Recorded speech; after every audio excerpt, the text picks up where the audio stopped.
My name is Hannah, and this is my beauty budget.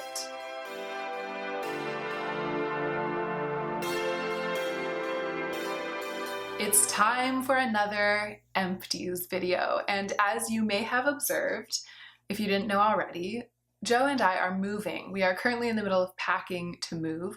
That is why it's like this. And if you didn't know and you'd like to know more about that, I will leave my check-in linked in the cards right now, and I talk more about it in the check-in. So watch that video if you haven't seen it yet. Because of this, I am a little bit shorter on time than I usually am. However, I have a feeling I'm about to film the shortest empties video in the history of my channel because for some reason I have so few empties this month. When I looked into the bag, I was like, is this correct? Is it time to film empties already? Because it seems like there should be more in here than this. It's interesting though, because they're few in number, but there are a lot of heavy hitters this month. A lot of makeup products essentially, and essential staple products. So it's going to be a short one, but it's going to be a good one. Let's go ahead and get into the meat of the video.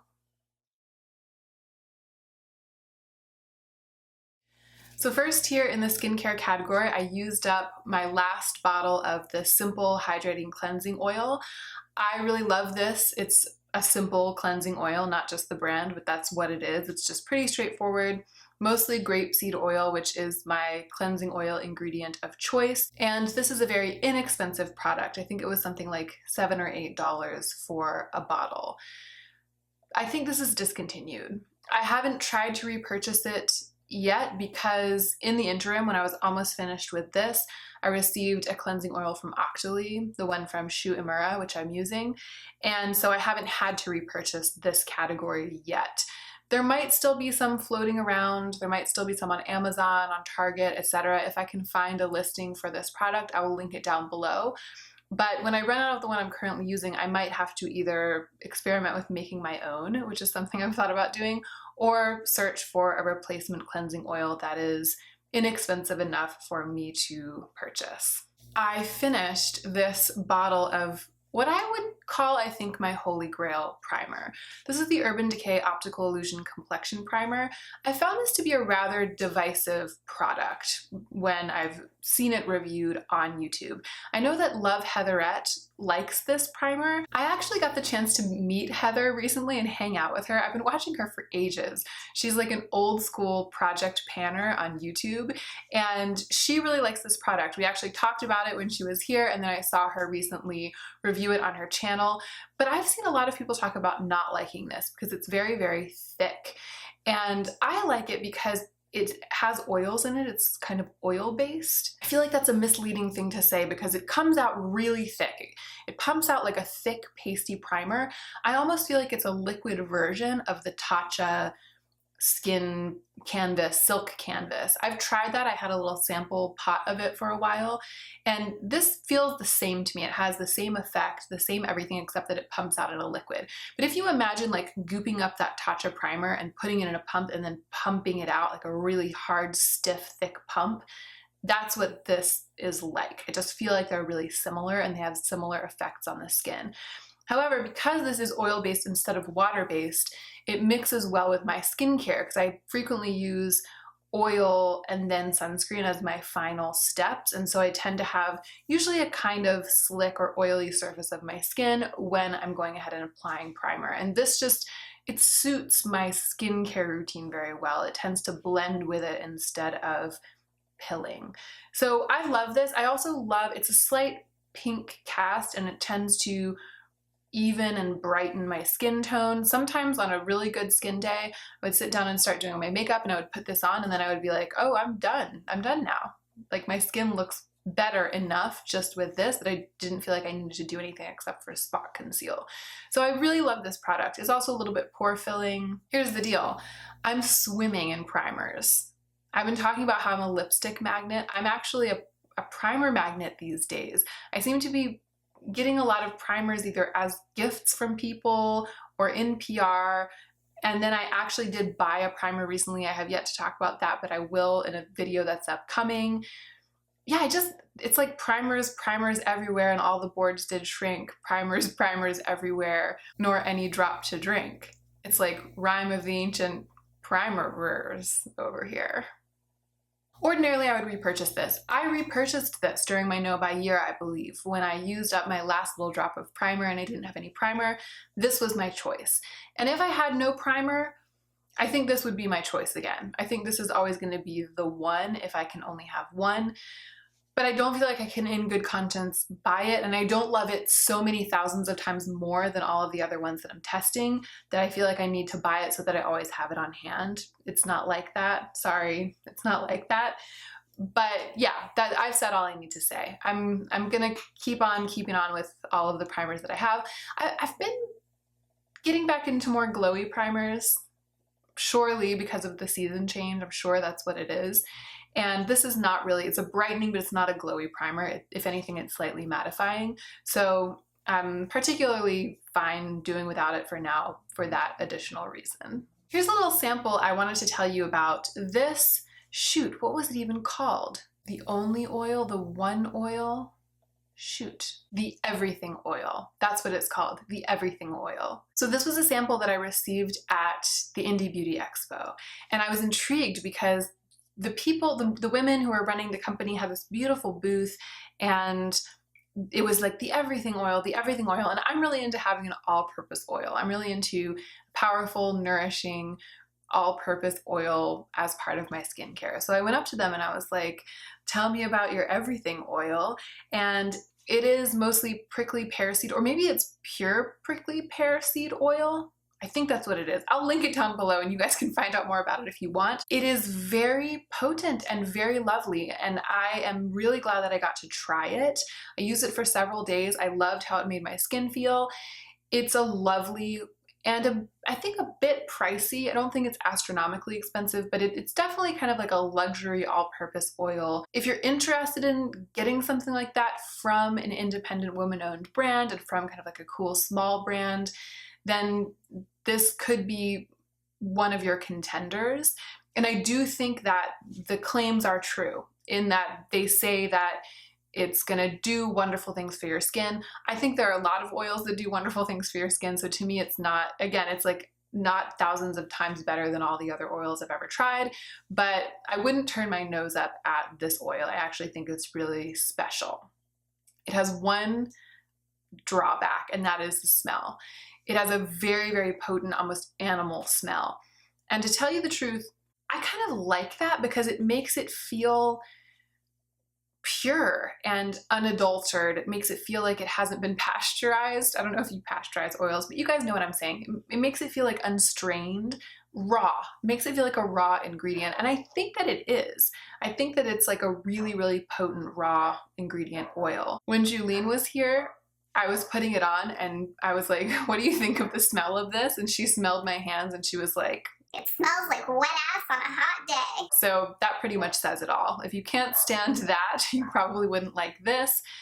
If what I've said intrigues you, then you can check it out via the link. I'm not going to buy that oil, needless to say, because I have other all-purpose oils that I'm using.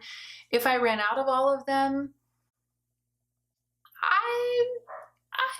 I'm not gonna say I would never do it. I think it would kind of depend on how much budget I have. If I was kind of at my $200, I probably wouldn't. I would probably buy the marula oil from The Ordinary, which is like my go-to inexpensive all-purpose oil.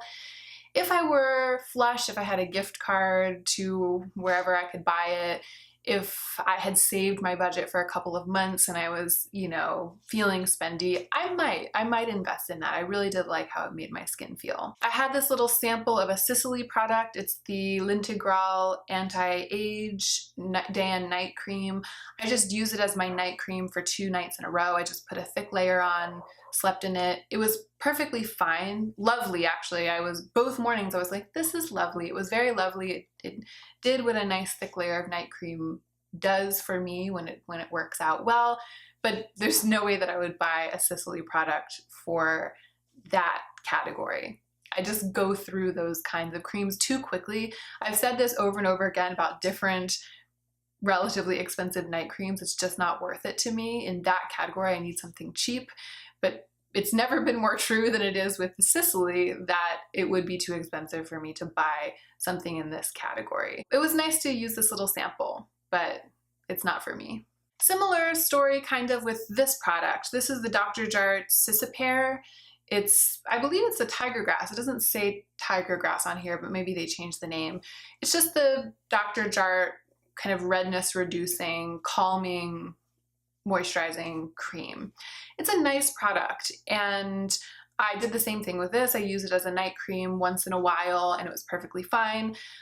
I'm sure it does help calm the skin. I think it's nourishing and a bit calming, but I think it's like $50 for a full-size tube of this. And I used to really love Dr. Jart. I think I did have a full-size tube of this at one time, and I had a full-size tube of the ceramide one back when they were in like that metal coated, the like paint coated metal, and the paint would get all over your fingers and it was truly horrible.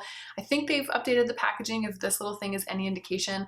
But this is just the kind of thing, like Tara sent it in the mail, and when I opened the package I was like, oh, it's gonna be so great to be able to use this. I'll use it for several nights and it'll nourish my skin, and maybe it'll help calm my skin down once or twice when I use it. But I would never consider buying it. It's just not the right price point for me for this category of product. Also, I have to say about that Dr. Jart that I used to kind of think that those Dr. Jart creams, the Pear and the ceramide, were like the last word in nourishing all-purpose creams for me, and I stopped buying them because of the packaging issue, and then I didn't start buying them again when they fixed the packaging issue because of the price point, because it was post no buy year and everything had changed. But I used to think that was part of why I was so excited about this. When I got the little sample, I was like, oh, it's like one of my favorite creams of all time and I get to use it up.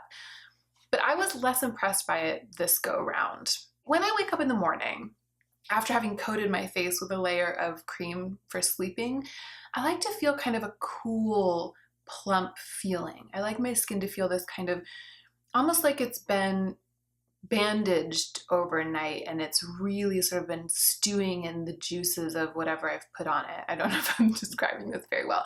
But for example, when I use my CeraVe, the skin renewing night cream, I put on a really thick layer.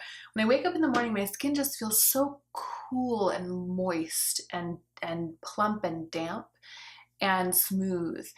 And this, even if I put on a really thick layer, it didn't give that to me. I think it was nourishing my skin, but it didn't wow me. That is it for skincare, and we are moving on to makeup. Goodness gracious, this Empties video is speeding by. I don't even know what to do with myself. I finally got what I think is the last possible drop that I could have squeezed out of the Tint Idol Ultra Wear Camouflage, my color corrector. And I know that sometimes people cut the ends out and squeeze it out. First of all, I don't usually fuss with that. It's like I don't want a huge mess on my hands all the time when I'm doing my makeup, and it's not worth the like 20 cents of product that I might be able to get out for me to do that.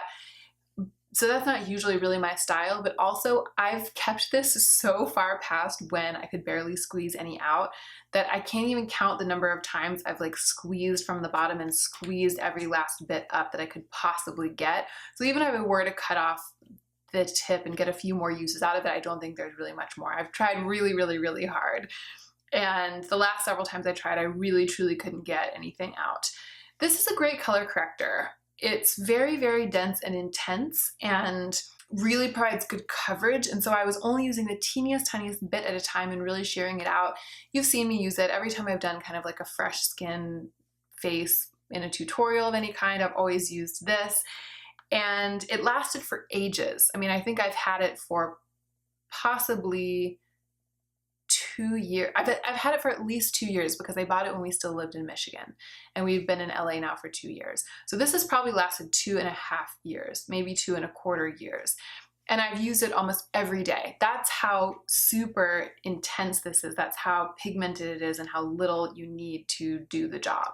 So this is a great product, and it's the kind of thing that I would gladly repurchase because I do think it's really good value for money, and I consider it a staple. However, when it came time to do it, I was just so reluctant to part with the $30. It's also not that expensive for Lancome. It's $30. That's the same amount as the color corrector from Urban Decay, for example. So when it came time to do it, I was like, I know I've got to do this. I know I've got to replace it. But when I went, I was in a Sephora, and I kind of had it in my mind that I was going to buy this when I was there. This was sometime over the past month.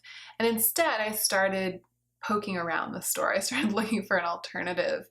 And I tried the one from the Sephora collection. And I've always turned up my nose at it because I don't know, because I'm a snob, and I've just been like, the Sephora collection's really trying it with these color correctors. They think they're so cool, blah, blah, blah.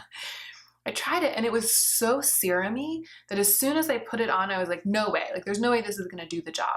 But then as I buffed it out on my hand, it really, really did change the color of my hand from kind of red casted to a really nice, bright, more neutral color. And you could see the difference on my hands. And I was like, oh my goodness gracious. So I got a sample of it and I started using it, and man, I loved it. And I used that little sample in a little sample pot until I couldn't scrape another drop out. And then I was like, I'm gonna buy this one. It's only $14. And that's what I did. I have it right here. I love it. I really, really love it. I like it a lot more than I like the one from Lancome, because I didn't realize that I was having to work around the kind of tackiness that the Lancome one leaves. I just thought that that's the price that you pay for a really pigmented color corrector. But this one is extremely serum-y, feels like it sinks into the skin and disappears, and yet it leaves that color correcting cast behind. It does everything that that one does in terms of color, but the texture is way, way better. And it even has a slight, it has a slight makeup-y scent, almost like a spices scent that I really like. It just feels comforting to me and a little bit luxurious. I know that people generally disapprove of scent in this kind of product, but I actually like the scent that's in here. I don't know how long this will last. I can't imagine this lasting over 2 years. I have a feeling that in the long run, there's a chance that this one is better value for money, but I can't see myself going back to it after having fallen in love with this one as hard as I have. Time will tell. I've only been using this for about a week and a half, so I'll continue to report back as I go through it. The Givenchy Brow Gel finally kicked the bucket, and this is, I think, the last one that I will probably ever buy. I've repurchased this so many times, and I have to repurchase it so frequently, I learned during my no-buy year when I was only buying replacements for things that I had completely run out of, that it adds up to quite a lot per year. I think it was taking like a $200 per year bite out of my wallet, and I decided that that wasn't gonna fly anymore. And so I've been looking for an alternative, and I haven't found a brow gel that I like at a drugstore price that holds my stubborn brows in place and gives the effect that I like. I was using NYX Control Freak, that's the one that I have. I felt like it wasn't cutting it, but I still had some of this left. So I used that one for a long time, and then one day I pulled this out. I had a long day or something, and when I put it in my brows, I was like, oh man, it's not just the hold. It's also the effect. There's something about the brush and the way that the product influences my brow hairs to fluff that makes this better for me. My brows just look better than they do when I use the one from NYX. So as I got towards the end of this, I was like, what am I gonna do? What am I gonna do? I'll just use up the NYX one and I'll just suffer through it. And then what am I gonna do after that? And as most of you already know, if you consistently watch my channel, out of desperation, on the last day, I tried soap brows for the first time. I'm not gonna do a tutorial. I'll link Linda Hallberg's tutorial and maybe any others that I can find, but she's the one that I watched. I didn't even watch the whole thing. I watched like the first, minute, just long enough to find out from her that all that you do is you take a bar of soap, and I'm currently using this sandalwood soap that my friend Delna gave to me. It's a really, really nice, just standard cake of sandalwood soap. It's not ideal because it's not clear. It's a little bit opaque, and so sometimes you can kind of see that opacity in my brows. So I'm keeping my eye out for a clear glycerin soap that I'll really enjoy having on my vanity. For the time being, I'm using this one. So I watched Linda Hallberg long enough to find out that you take your spoolie, you dip it in water, you rub it on the surface of the soap, and then you just spoolie it into your brows. That's it. That's soap brows, that's all you do. You don't need to see a tutorial. And one of the things I like about it is that The brow pencil that I use, that's kind of soapy. Like brow pencil has a consistency that's kind of soapy, so they work together. I feel like I can soap my brows and then I can like pencil my brows and then I can kind of spoolie it all together and then I can go back in with more soap or more pencil and they don't mess each other up. They kind of become the same thing. And I always used to struggle with that with the gel, because if I put the brow pencil in first, then the gel would like wet it and make it all goopy and like spread it out all over my hairs, and I didn't like that.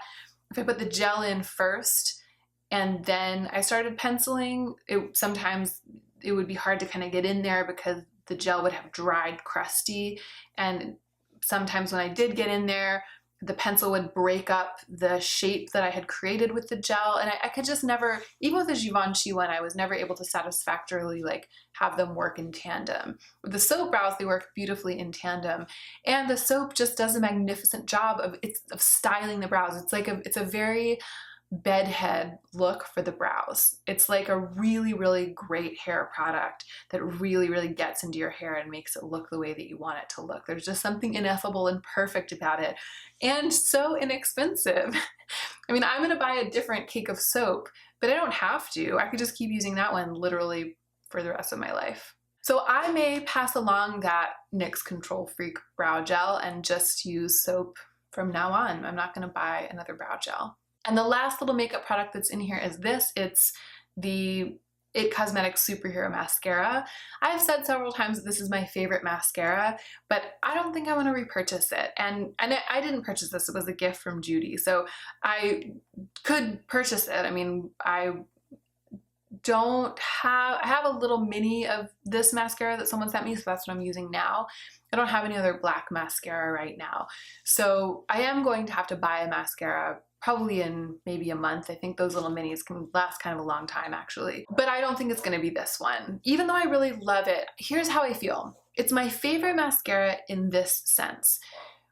When it's working really, really well, when it's at its best, my lashes look the best that I can get them to look with mascara. So I'm able to get the effect that I love the best with this mascara, and that's why I'm always saying that it's my favorite. Sorry, the neighbor's dog is barking. Soon there will be no neighbor's dog. Hopefully there won't be other worse or equally bad noises in the new location, but say goodbye to the noise of Stuffy in the background of my videos, because this is either the last or the second to last time that you will hear it. The effect of this is my favorite styling for my lashes, but in a lot of ways it's not my favorite. One is that it gets all cakey and gunky, and it's really, really bad about that. It's not a thing where it's like doing that just because I'm not cleaning my mascara regularly, which granted I don't do, but it would be really difficult to keep this from happening to this. It's something about the packaging that causes it to be this way.